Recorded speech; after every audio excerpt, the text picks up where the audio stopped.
Já tem ideia se é em março que volta o programa do Rogério ou não falou com ele ainda? Não, o Rogério ficou de se dedicar agora ao tal de revalida americano para ser médico Sim. lá, né? É. Então ele disse que isso termina em fevereiro, então provavelmente em março vai voltar. Ah, que bom. É. Deixa agora ele se focar lá e passar, né? Para ser médico também nos por enquanto Estados ele Unidos. está querendo ser, né? Com revalida. Uma bobagem isso, né? Se a pessoa já desenvolve no seu país de origem, deveria ser... Pois é, né? Uma bobagem, eu acho. Lá, né? Total bobagem. Sabe o que é isso? Reserva de mercado. É a famosa reserva de mercado, né?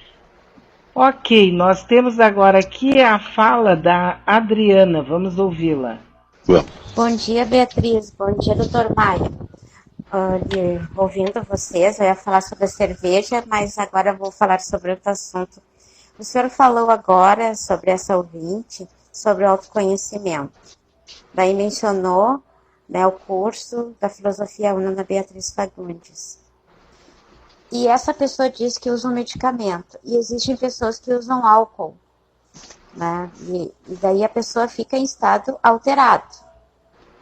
Como que uma pessoa em estado alterado devido a medicamentos, que tem gente que usa medicamento para dormir, para acordar, para se manter, digamos, sexualmente ativo, medicamentos para tudo, medicamentos para ficar alegre, medicamento para não ter dor de cabeça, medicamento para isso. Então a pessoa está totalmente medicada, não é ela, não é?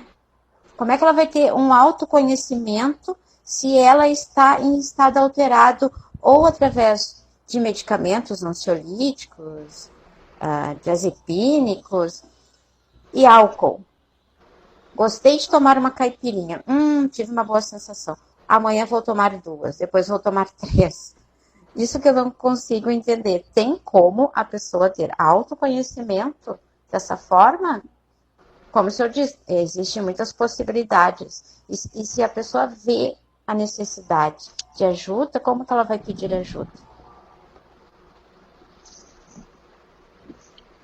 Terminou? Terminou. Não, ali fica bem claro o que nós falamos em relação a essa moça que falou da medicação. O fato de eu perceber a minha dificuldade já é um avanço. Já é uma possibilidade de abertura e de busca de alguma novidade, ou alguma terapia, ou algum curso, ou alguma forma de entender, porque a gente chama isso de primeiro insight, quer dizer, a primeira percepção de que algo está errado comigo. Esse caminho inicial não é fácil de ser mudado, que eu posso estar viciado em drogas, em álcool, em medicação e tomar a vida inteira e nunca fazer essa mudança. Mas quando a pessoa se auto-recrimina e se dá conta e começa a querer fazer alguma mudança, então esse caminho começa a se abrir.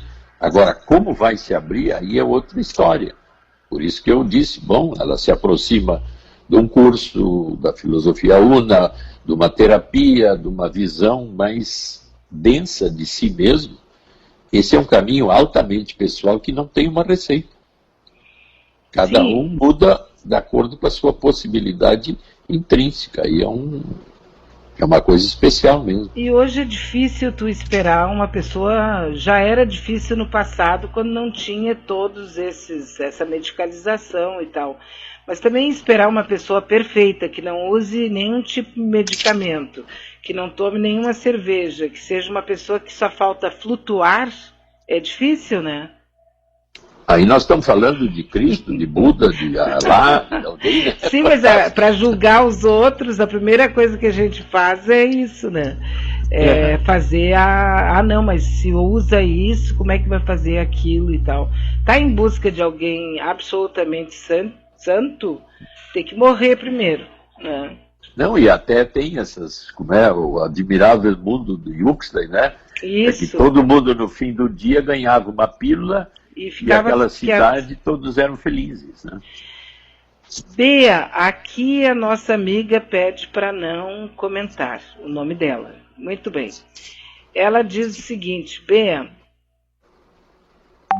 mas é meio complicado isso aqui. Depois eu vejo, é que eu fui direto, não vai dar. Aqui, existem os evangelhos apócrifos dos essênios. Quem conta toda a vida de Cristo antes dos 33 anos e já foi comprovado que estes evangelhos são descobertas verídicas. Sim, que é onde fala que ele esteve na Índia, que ele bebeu nas informações do budismo. Né? Os chamados, os documentos do Mar Morto, né? Que foram encontrados lá e depois traduzidos e mostram uma segunda visão de Cristo, né? Até aquele filósofo, não estou me lembrando o nome, nós já falamos que Deus estaria dentro de nós e não precisaríamos ir aos templos para vê-lo. Ele não está fora, ele está dentro, né? A visão essênia é mais ou menos essa que eu... É a história do Krishnamurti, da Helena Blavatsky. Todos se aproximam. É isso mesmo. Eles beberam na mesma fonte, né? Isso. É que o interessante é isso, né, Dr. Maia, que a gente está voltado, até por educação, a procurar fora da gente. Sempre eu busco lá fora uma felicidade que, de certa forma, está sempre me enganando, né? Eu estou sempre... Até a metáfora do burrinho que tem a cenoura na frente, o caminho, e cada vez que eu quero pegar aquela cenourinha, que é a felicidade, ela está fora do meu alcance. Mas eu continuo indo, até a morte. Por isso que se diz, né? Medita sobre a morte e aí então tu fica no presente e trabalha melhor. Não busca lá. Busca em ti ou no presente. Só que é bonito falar isso, né? Mas o ponto é como, né? Sim, porque nós estamos, parece que, mais fora da casinha do que estávamos no século... Esses dias eu estava pensando, na década de 70, ali mais ou menos, né, começamos a ver uma espécie de onda a falar sobre as primeiras pessoas que começaram a falar sobre meio ambiente. Aqui em Porto Alegre, bem na década de 80, aconteceu a implantação da primeira Secretaria do Meio Ambiente. Nós tivemos aqueles pensadores indianos que viraram guru dos Beatles, né? E passaram toda uma vida nova, a sociedade alternativa. O mundo parece que estava se especializando nisso, de fazer uma introspecção e tentar buscar uma paz, um amor, e que era mais ou menos a ideia dos hippies, né? E daí veio um pensamento contra tudo isso, e tudo isso passou a ser ridicularizado. Tu sabe que até agora tu falou nisso, eu me lembrei que o Maharishi Yogi era o guru dos Beatles, né? Uhum. E tu sabe que eu estava no Rio de Janeiro, no quinto ano de medicina, eu fui passar um mês lá, e o Maharishi Yogi, se hospedou no Copacabana Palace. E aí, então, os jovens da época todos queriam entrar em contato, porque os Beatles eram o guru dos Beatles. Claro. Aí eu fui para a fila, era uma fila que saía do Copacabana Palace, e tinha 2 ou 3 quadras de jovens, cada um de nós tinha na mão uma maçã e um lenço branco. Aí, depois de 1 hora, eu consegui chegar na suíte do Maharishi. Eram 5 que entravam por vez, e a gente ficava ajoelhado, assim, com posição de yoga, e ele sentado na cama, na posição de yoga, meditando.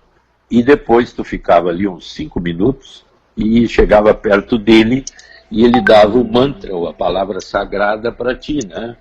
E aí eu cheguei perto dele e ele baixinho me disse, Brahman. Aí eu saí de lá e fui tomar uma Brahma.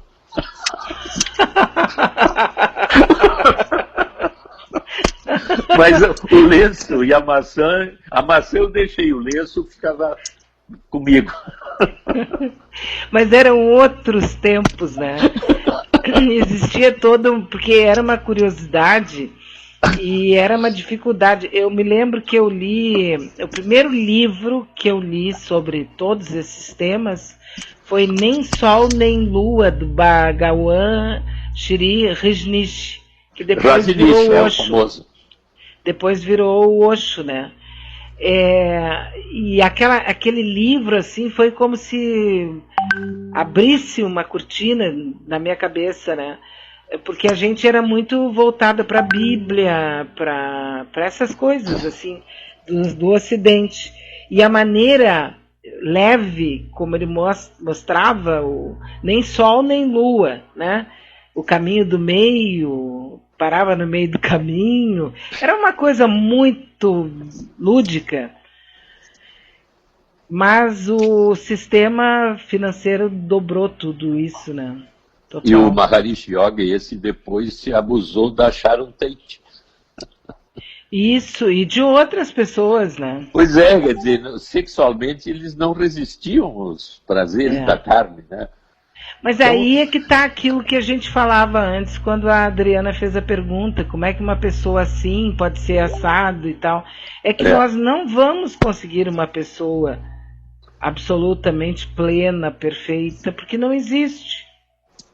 As que existem são essas que a gente conhece, né? Então estão lá, Buda, Alá, Cristo, né? Mas e aí? São crenças e fé, né? Então, o que fazer, né? E se tu conversasse com as pessoas que conviveram realmente com qualquer um desses, provavelmente eles seriam criticados. Jesus não vivia... O próprio Osho, né? É. A abertura sexual era fantástica de todo mundo. Total. Naquele grupo lá, né? Uhum. E depois a secretária dele, te lembra, fugiu para a Alemanha com 50 milhões de dólares, né? Sim, porque era muita grana. E ele tinha centenas de carros, os mais caros do planeta, né? Tu te lembra que ele andava naquele condomínio deles e bastava tu ter o olhar do Osho, imediatamente tu entrava numa zona santificada, né? Sim, já era outra pessoa. Já era outra pessoa. Eu acho. Tudo isso é fantástico, né? E veja, bastaria que cada um trabalhasse a sua parte interna para a gente não precisar de tudo isso, porque é um caminho, né? Aí é que está. Então é um caminho complicado que a gente faz bem em falar sobre ele, no sentido de motivar as pessoas a descobrir qual o próprio caminho, porque não tem um plano assim, olha, tu segue essa receita, tu tem fé, tu faz isso, tu faz aquilo e o caminho se abre. Uhum. Não existe isso, existe uma busca pessoal que daqui a pouco eu posso achar um caminho. O importante é estar na busca, né? Isso, caminho é a gente que faz, né?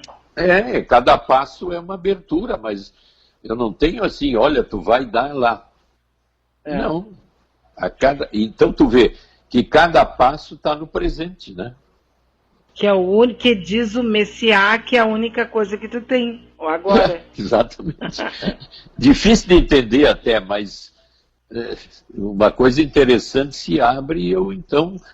Por isso que eu digo que essa ouvinte que falou da medicação, ela abriu um campo de...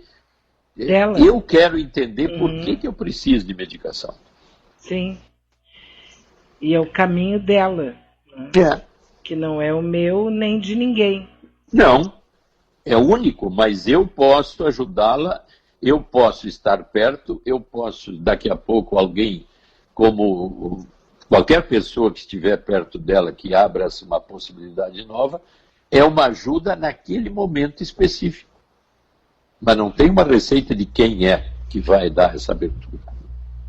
É uma espécie de gatilho, né? Mas eu não sei aonde que eu vou puxar esse gatilho. Doutor Maia, uma pessoa pode se viciar em cuidar dos vizinhos, da vida dos amigos... e ser uma fofoqueira indubitável? Poxa, essa palavra Indubitável, tu te puxou, hein? Eu diria